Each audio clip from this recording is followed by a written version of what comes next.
Sir வணக்கம் sir. வணக்கம். ஈரோடு கிழக்கு தொகுதி இடைத்தேர்தல் சீமானுடைய முடிவு எப்படி பாக்குறீங்க? சினிமா முடிய போறான்னு பாக்குறேன். ரொம்ப தீவிரமா பிரச்சாரம் பண்ணாரு. ம். ரொம்ப வைப்ரண்டா இருந்தது. பெரியார் மண்ணுல போய் பெரியாரையே தாக்குனதா சொன்னாங்க. ம். ஏதாவது அதனுடைய தாக்கம் தெரியுதா? அதெல்லாம் தெரியாதுல்ல. ம்.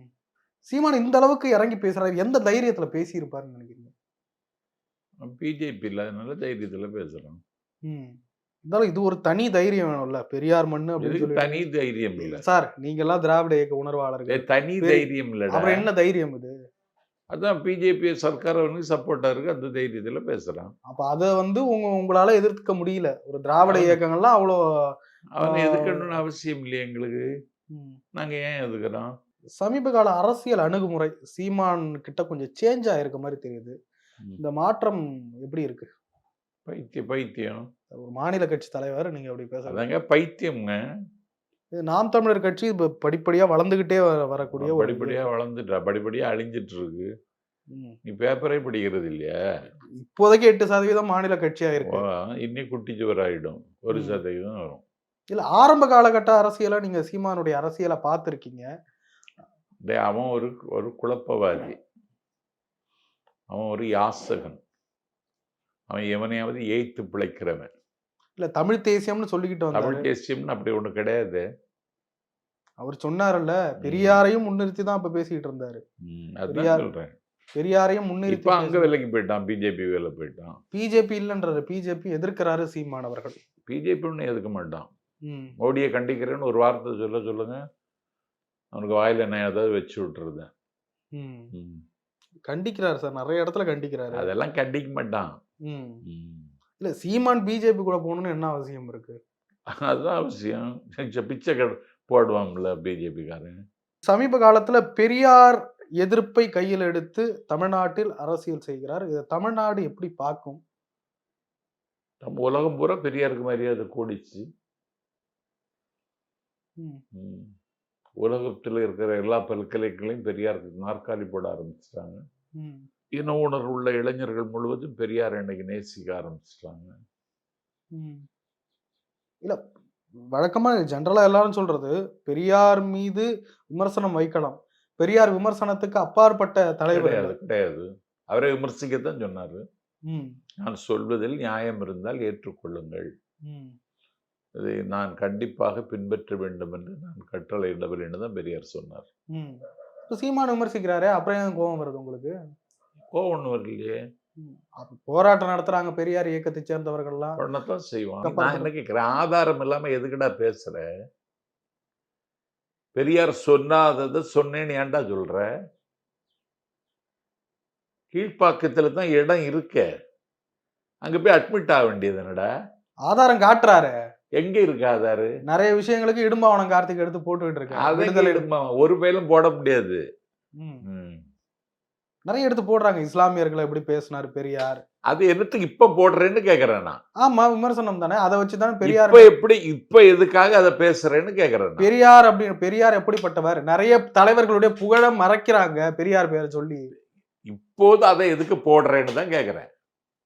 அதுதான் சார், நிறைய தமிழ் தலைவர்களின் புகழ் யாரு மறைச்சாங்க சொல்லு?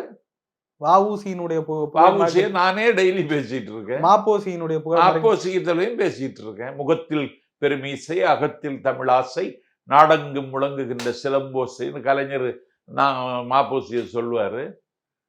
வேலவன் குன்றம் வேண்டும் என்று கேட்டார், கிடைத்தது. மாலவன் குன்றம் கிடைக்கவில்லைன்னு நான் பேசியிருக்கேன். திராவிட முன்னேற்ற கழகத்தினுடைய மாநில சுயாட்சிக்காக மாநாடு போட்டவர் மாப்போசின்னு நான் பேசியிருக்கேன். இந்த ராஸ்கல் பேசினானா மாப்போசிய? தமிழுக்கு, தமிழகத்திற்கு எதிராக நின்றவர் பெரியார் அப்படின்னு சொல்றாரு, திருப்பி திருப்பி சொல்றாரு. அப்படி ஒண்ணு இல்லையே. காட்டுமிராண்டி மொழின்னு சொன்னது. ஆமா, காட்டுமிராண்டி காலத்திலே இருக்கிற மொழி தமிழ் மட்டும்தான் உலகத்துல. தமிழர்களை விபச்சாரி மக்கள் அப்படின்னு ஒரு இடத்துல திட்டினார். அப்படிதான் சொல்றான் மனு தர்மம். மனு தர்மம் இப்படி சொல்லி இருக்கடான்னு சொன்னாரு. எல்லாம் சொல்லி இருக்காருல்ல, நிறைய விஷயங்கள் சொல்லி இருக்காரு. மனு தர்மத்தில் இஸ்லாமியர்களை பழிச்சு பேசினாரு அப்படின்னு சொல்றாரு, அதெல்லாம் கிறிஸ்தவர்களை பழிச்சு பேசினாரு. சார், அவங்க விடுதலை நாளிதழ் எடுத்து ஒரு மதத்தில் சேர வேண்டுமானால் நான் இஸ்லாத்தை ஏற்றுக்கொள்வேன்னு சொன்னவர் பெரியார்.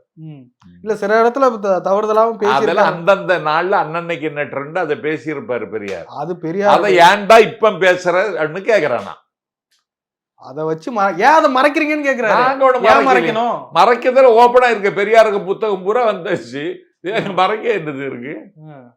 உங்க பெரியார் முகமுடியை கிழிச்சிட்டேன், ஒழிக்காம விட. பெரியாருக்கு முகமுடியுமே எப்படிடா கிழிக்க முடியும்?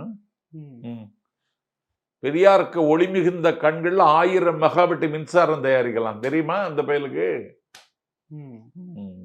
பெரியாரா ரொம்ப எல்லாரும் கேர்ஃபுல்லா ஹேண்டில் பண்ணுவாங்க, இவர் ரொம்ப ஈஸியா ஹேண்டில். அதான் பைத்தியம்னு சொன்னேன். தைரியமா பார்க்கல நீ அத பைத்தியத்தையும் தைரியத்தையும் ஏண்டா ஒப்பிடுற? இந்த மண்ணிலையும் பெரியாரை எதிர்த்து நிற்க முடியும். பெரியாரை ஒண்ணு எதிர்க்க கூடாதுன்னு யாரு சொன்னா? பிஜேபியினரே சிலர் பெரியாரை தந்தை பெரியார் பகுத்தறிவு பகலவன்னு சொல்றத பார்க்க முடியும். அப்படிப்பட்ட ஒரு பெரியாரை இன்னைக்கு எதிர்த்துட்டு தமிழ் பேசிக்கிட்டு தமிழர்களுக்கு எதிராக நிறுத்திட்டு அரசியல் பண்ணலாம்னு நினைக்கிறாரு. அது நடக்காது இல்ல. திராவிட இயக்கத்தினுடைய பலத்தை இதன் மூலமா குறைக்கிறாரு. அது எப்படி அவங்க குறைக்க முடியும்? திராவிட பலம் எப்படி இருக்கும்? 1967 ஆட்சிக்கு வந்து இன்னைக்கு நாங்க ஆட்சியில் இருக்கோம், நீ 7வது முறையாகவும் வர போறோம், இவனத்தை குறைக்கிறது. பெரியாரை விட்டு வேற தலைவரே இல்லையான்னு கேட்கிறார். பெரியார் தான் உலகத்தின் ஆகச்சிறந்த தலைவர்.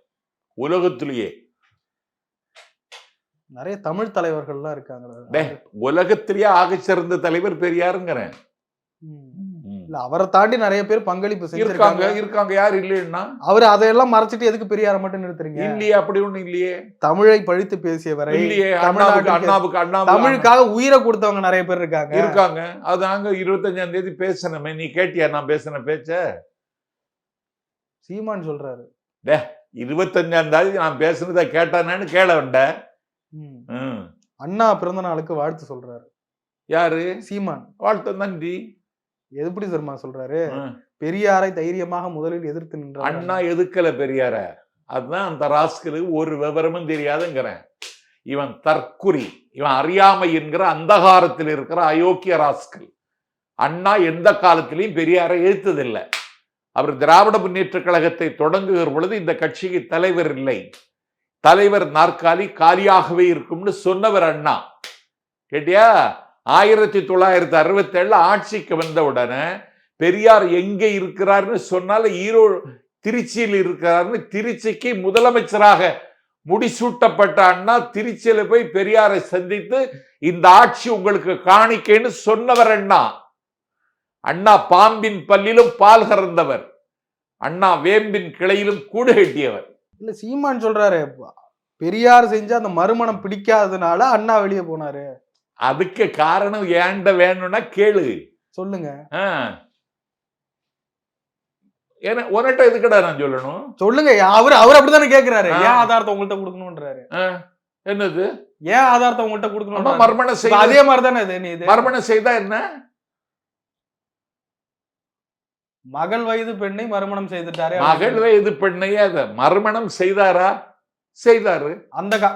அந்த காலகட்டத்துல இங்க தமிழ் தலைவர்கள் நிறைய பேர் சொத்தை வித்து கொடுத்துட்டு போனாங்க, ஏழைகளுக்கு கொடுத்தாங்க. ஆனா பெரியார் வந்து சொத்துக்கு காவலாளியை வச்சுட்டு போனாரு. சொத்தாமா? அவருக்கு சொத்தா? அது பொதுமக்கள்கிட்ட திருடுற சொத்து இல்லடா. யார் சொத்து? யார் சொத்து? பெரியார் வந்து சொத்துக்கு காவலை வச்சுட்டு போனாரு, ஏழைகளுக்கு கொடுத்துட்டு போனாரு. பாதுகாக்கணும் இல்ல. எவ்வளவு நாளா அந்த பிரச்சாரத்தை நடத்திட்டு எம்ஜிஆர் கூட காது காலாத ஒரு பள்ளிக்கு. ஆமா. பெரியார் வந்து இதுல பெரியாருக்கு பிலாசபியை உலகம் பூரா கொண்டு போனோம் இல்லடா, அதுக்கு சொத்து வேண்டாமா? பயந்து ஓடுறாங்க. நான் வெடிகுண்டு போடுறேன். யாரு பயந்து ஓடுறா? திராவிட இயக்கத்தால தெரிச்சு ஓடுறாங்க. மயிரை புடுங்குன்னு இருக்கும். வெங்காயம் வச்சிருக்காங்க அவங்க, நான் வெடிகுண்டை வச்சிருக்கேன். வெடிகுண்டை வச்சு வீசி பாரு. வீசுன அதான் தெரிஞ்சு. அதான் ஹைகோர்ட்ல காரி துப்பிட்டாம்ல. சாபப்படாது ஒரு முழம் கயிறு வாங்கி. இல்லைன்னா ஒரு பாட்டில் விஷம் வாங்கி சாப்பிடு. ஹைகோர்ட் காரி உமிழ்ந்துட்டானே.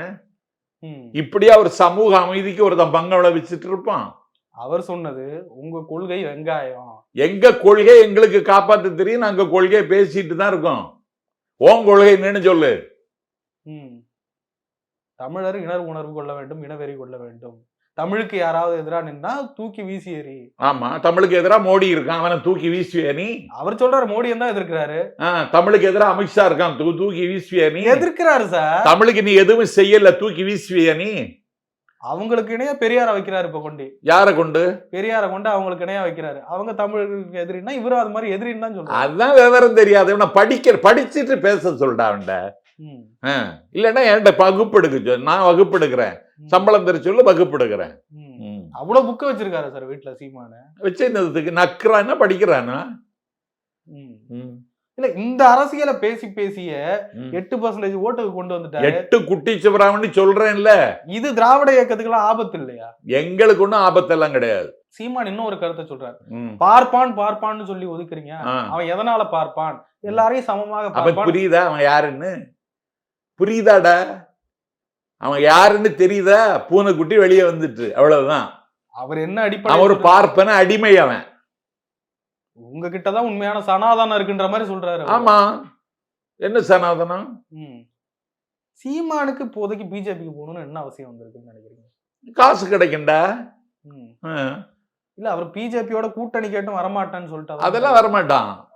திமுகவுக்கு விழுகிற ஓட்டை சிதைக்கிறதுக்கு அவன் ஒரு விற்படம் வச்சிருக்கான் அவன் பிஜேபி, அவ்வளவுதான். ஆனா சீமான் கூட ஒரு பெரிய கூட்டம் இருக்கு. அது எப்படி கூட்டம்? இளைஞர்கள் கூட்டம் இருக்கு இல்லையே, அது கும்பல்டா. கூட்டத்துக்கும் கும்பலுக்கும் வித்தியாசம் தெரியாதா? சீமான் கூட்டம் இருக்கிறது வெறும் கும்பல், கொள்கை சார்ந்த கும்பல் தான். இன்னொரு பக்கம் பிரபாகரனை கொண்ட பெரியாருக்கு எதிராக நிறுத்துறாரு. அது எப்படி நிறுத்துவ நீ? பெரியாரை பின்பற்றியவர் தம்பி பிரபாகரன். இது எதிர்த்து நிறுத்துறாரு சார். இதுதான் பைத்தியம்னு சொன்னேன். தமிழ் தேசிய அரசியல் செய்யறவங்க இலங்கையில இருந்து கூட நிறைய பேர் சொல்றாங்க சீமான் சொல்றதெல்லாம் நிறைய பொய் அப்படின்ட்டு. ஆமா, ஆனா சீமான் எல்லாத்தையும் தாங்கிக்கிட்டு நிக்கிறாரு. பைத்தியம் இல்லடா, ஒரு பொய்ய நிரூபிக்க முடியலையா? அதான் பைத்தியம், அப்படிதான் இருப்பான். இல்ல இத்தனை லட்சம் தொண்டர்களை வச்சிருக்க ஒரு தொண்டர்கள் வச்சிருக்கானா? பைத்தியம்டா அவன் சார். 35 லட்சம் ஓட்டு வாங்கியிருக்காரு. அதான்டா பைத்தியம். எந்த அடிப்படையில அவர் அப்படி சொல்றீங்க? பைத்தியத்தை ஆதரிப்பாங்க மக்கள். பைத்தியம் அவன். அவன் பைத்தியம்னு அவனுக்கு தெரியாது, மக்களுக்கு இனிமேல் தெரிஞ்சுக்கிடுவாங்க. இனி இறங்க முகம்னு நினைக்கிறீங்களா சீமானுக்கு? டேய், அவன் அரசியலே பண்ண முடியாது. 2026 தேர்தலில் இந்த கட்சியே இருக்காது. நாம் தமிழர் கட்சி கிடையாது, நாம் விலகல் கட்சி. திமுக திட்டமிட்டு உடைக்குதுன்றாங்க. உங்க கட்சியில ஆள் இல்ல, அவரு சீமான் இப்படி உடைக்கதான் செய்வோம். சீமான் இப்படி உங்க கட்சியில பலம் இல்ல, என் கட்சியில பலத்தை கட்சியில பலம் இல்லைன்னா நாங்க தொடர்ந்து ஜெயிச்சுட்டு இருக்கோம்ல. 40 பார்லிமெண்ட்லயும் ஜெயிச்சிருக்கோம்ல. தமிழ்நாட்டில் நடைபெற்ற எல்லா இடைத்தேர்தலையும் ஜெயிக்கிறோம்ல. சட்டமன்ற தேர்தலில் ஜெயிச்சோம்ல, உள்ளாட்சி மன்ற தேர்தலில் ஜெயிச்சோம்ல, தமிழ்நாடு முழுவதும் இருக்கிற மாநகராட்சியை கையில வச்சிருக்கோம்ல. ஹெச் ராஜாவை பேரறிஞர்னு சொல்றாரு. சொல்லுவான். அப்ப புரியுதா உனக்கு? சீமான் நல்லாதான் படிச்சாரு, பெரியாரை பின்பற்றிட்டு வந்தாரு. ஒரு பெரியாரை பின்பற்றி பெரியாரை படிச்சவர், பெரியார் கொள்கையில ஏற்றவரால இப்படியும் ஒரு காலத்துல மாற முடியுமா? பைத்தியம். அப்ப உங்களுடைய கொள்கை சரியில்லையோ? எங்க கொள்கை தான் ஊருக்கு தெரியும்லட. அவரும் அந்த கொள்கையில இருந்தானே சார் வந்தாரு. எங்க கொள்கை தான் ஊருக்கும் தெரியும், உலகத்துக்கும் தெரியும். தமிழன் யாருக்கும் தாழாமலும் யாரையும் தாழ்த்தாமலும் இருப்பதுதான் எங்க கொள்கை. நாங்க அதுதான் பண்ணிட்டு இருக்கோம். பெரியார் அரசியலை, பெரியார் பேர் வச்சுட்டு இருக்க முகமூடிய கழட்டி பிரிச்சு எரியணும்ன்றாரு. அது அத்தியாவசியமா தேவையா இருக்கு. ஆண் மகனா இருந்தா செய்து பாரு. அதான் நிக்கிறேன்றாரு களத்துல. எந்த இடத்துலயும் அவர் ஓடலையே. ஓட மாட்டான். பைத்தியம் ஓடாது இல்ல. இதுக்கு ஆசிரியர் வீரமணி அவர்கள் இதுக்கு பதில் சொல்லி இருக்கணும். அவர் பதில் சொல்ல. அவர் எதுக்கு சொல்லணும்? நீங்க சொல்லுவீங்க. ஆசிரியர் இருக்க உயரம் என்ன, இவன் உயரம் என்னடா? ஆசிரியர் 11 வயசுல மேடை ஏறினவர் கேட்டியா? பெரியார் சகாப்தத்தை உலகம் பூரா கொண்டு போனவர். இப்ப அவர் ஜப்பானுக்கு போயிட்டு வந்தாரு, சிங்கப்பூருக்கு போயிட்டு வந்தாரு. ஆனா சீமான் என்ற ஒரு தலைவர் பேசுறதுக்கு உலக அவனை தலைவன்னு சொல்லாதடா. நாம் தமிழர் கட்சிக்கு தலைவர் தானே. நாம் தமிழர் கட்சி இல்லடா, நாம் விலகல் கட்சி. சரி, அவரு அப்படிப்பட்ட ஒரு மனிதர் பேசுறதுக்கு வெளிநாட்டுல இருந்தெல்லாம் கண்டனம் வருது, அறிக்கைகள்லாம் வருது பாத்தீங்களா? அப்ப உலகம் அறிந்த ஒரு முகமா இருக்காரு பாத்தீங்களா? ஆமா தெரியும். அவர் கையெழுத்து போட்டா குடியுரிமை எல்லாம் கூட கொடுக்குறாங்க. ஆமா, இப்ப கொடுத்துட வேண்டியதானே. அமெரிக்காவில இருந்து வந்தோம்ல, அவனுக்கு ஒரு குடியுரிமையை கொடுத்துட வேண்டியது தானே. அமெரிக்காவில இருந்து கைவிலங்க போட்டுட்டு கால் சங்கிலி போட்டுட்டு வந்தான்லடா, அவனுக்கு ஒரு குடியுரிமை கொடுக்க சொல்லு. அப்ப இத்தனை வருஷமா சீமான் பேசுறது பொய்ன்னு தான். நான் அன்னைக்கே சொன்னேன். நான் 10 வருஷத்துக்கு முன்னாடியே சொல்றேன். சொல்லிட்டே தான் இருக்கேன். அப்பயே கண்டுபிடிச்சிட்டீங்களா? ஆமா, அவர் பின்னாடி பிஜேபி இருக்குன்னு. ஆமா ஆமா, ஒரு போலி காலி கூலின்னு அப்பவே நான் புரிஞ்சுக்கிட்டேன். எந்த பாயிண்ட்ல நீங்க கண்டுபிடிச்சீங்க? எதை பத்தி பேசுறீங்க? இப்ப பேசுறதெல்லாம் வச்சு கண்டுபிடிச்சிட்டேன்ல. இல்ல அப்பயே கண்டுபிடிச்சீங்க. அப்பமே கண்டுபிடிச்சேன். சீமான் ஒருவேளை இப்படி கூட்டணியே வைக்கல, இப்படியே தனியா இருக்காருன்னா அது எப்பயுமே ஓட்ட பிரிச்சுக்கிட்டே இருப்பாங்க. அது திமுகவுக்கு நல்லதா? திமுகவுக்கு எல்லாம் ஒன்றும் சேதாரம் ஒன்றும் வராது. அதுக்கு அடுத்த கட்டமா தேர்தல் அரசியல்ல சீமானுடைய எதிர்காலம் எப்படி இருக்கும்னு நினைக்கிறீங்க? இருக்காது, கட்சியே இருக்காது, பின்ன எதிர்காலம் எப்படி இருக்கும்? நிகழ்காலமே இல்ல, எதிர்காலம் எப்படி இருக்கும்? பிஜேபியோட கூட்டணி வச்சுட்டாருன்னா வைக்கட்டும். வச்சுட்டு அது ஆபத்து இல்லையா? யாருக்கு? தமிழ்நாட்டுல இருக்க மாநில கட்சிகளுக்கு. அதெல்லாம் ஆபத்து ஒண்ணும் இல்ல. இவர் 8% சார். பிஜேபி கூட்டணிக்கு ஏற்கனவே ஒரு 10% மேல இருக்கு. எங்க இருக்கு கூட்டணிக்கு சொல்றேன்? எங்கடா இருக்கு? இங்கதான் தமிழ்நாட்டுல போன எலெக்ஷன்ல வாங்கினாங்க. சேர்ந்துட்டா ஆட்சியை பிடிச்சிடலாம்ல. பிடிக்கட்டும். பெரியார் எதிர்ப்பு அரசியல் ஒரு வகையில தமிழ்நாட்டு மக்களுடைய மனநிலை மாறிடும் நினைக்கிறேன். அதெல்லாம் அச்சுறுத்தல் இருக்கு. அதெல்லாம் மாறாது. பெரியார் கொடுத்த பார்வை இளைஞர்கள் என்ன அடுத்த தலைமுறைகளுக்கு வருது. சீமான் இப்படி எல்லாம் பேசுறாரு, அது மாறும்னு நினைக்கிறீங்களா? இந்த பாரு, பெரியார் ஒரு சகாப்தம், அவர் ஒரு காலகட்டம், அவர் ஒரு திருப்பம், அவர் ஒரு வரலாற்று அதிசயம். அவர் தொட்டிலில் கிடந்த பொழுது பூமியுருண்டை பற்றி கவலைப்பட்டவர். கடவுள் சிலைகளை இந்த நாட்டில் மயில் கற்களாக மாற்றியவர். தேவலோகத்து கேவலங்களை தெருவில் போட்டு மிதித்தவர். கடவுள் சிலைகளை மயில் கற்களாக மாற்றி காட்டியவர். கைரேகை பார்த்து கொண்டிருந்தவனுடைய கரங்களில் எல்லோரா ஓவியங்களை தீட்டியவர்.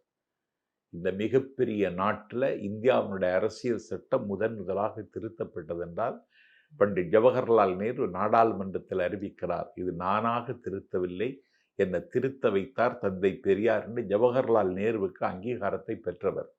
விஸ்வநாத் பிரதாப் சிங் ராஜபுத்திர குடும்பத்து பிள்ளை மண்டல் கமிஷனை நடைமுறைப்படுத்துகிற மசோதாவை நாடாளுமன்றத்தில் கொண்டு வந்த பொழுது இந்த மண்டல் கமிஷனை நடைமுறைப்படுத்துவதற்கு எனக்கு ஆதர்சம் இன்ஸ்பயராக இருந்தது பெரியார்னு விஸ்வநாத் பிரதாப் சிங்னு சொல்றாரு. இந்த விஜயலட்சுமிக்கு கள்ளப்புருஷன் பெரியாரை சொன்னா எங்களுக்கு என்னடா. சரிங்க சார், நிறைய விஷயங்களை போயிருந்து. நன்றி சார்.